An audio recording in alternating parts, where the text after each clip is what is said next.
Assalamualaikum, hai semuanya. Kami dari kelompok 4 izin memperkenalkan diri. Nama saya Kila Laina Nafisa dan di sebelah saya ada Sekian Jamila. Saya Nurah Halidah Halawiyah.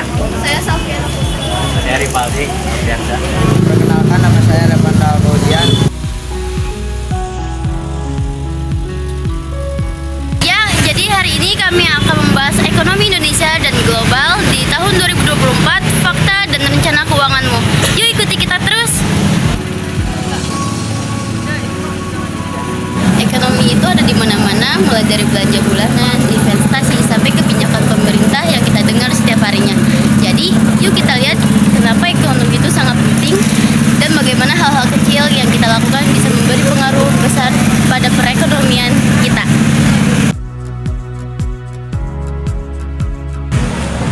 Kalau kita bicara tentang ekonomi global, seperti yang dirilis OECD, ekonomi dunia sedang mengalami perlambatan. Ada banyak faktor yang terlibat seperti inflasi suku, bunga tinggi, dan ketegangan geopolitik.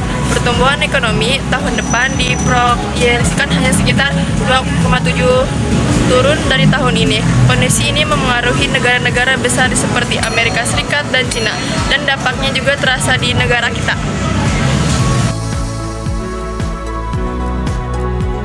Ngomong-ngomong, bagaimana kondisi ekonomi ini berpengaruh pada kehidupan kita?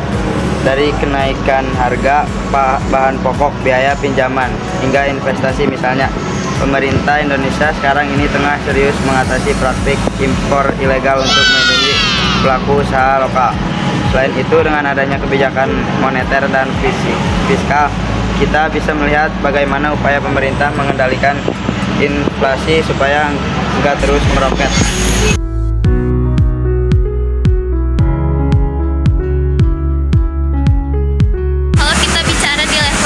Salah satu cara untuk beradaptasi adalah dengan mengelola keuangan. Misalnya, kita bisa mulai dengan budget sederhana, memahami kebutuhan investasi, dan mengurangi utang konsumtif.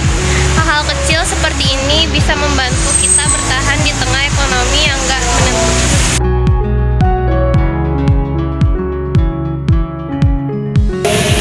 Jadi itulah sejelasnya tentang kondisi ekonomi saat ini dan bagaimana kita bisa berperan dalam menjaga stabilitas keuangan kita sendiri. Kalian punya tips atau pengalaman sendiri dalam menghadapi situasi ekonomi? Terus di kolom komentar ya. Sampai jumpa di vlog berikutnya dan tetap semangat mengelola keuangan kalian. Sekian dari kelompok kami. Wassalamualaikum warahmatullahi wabarakatuh.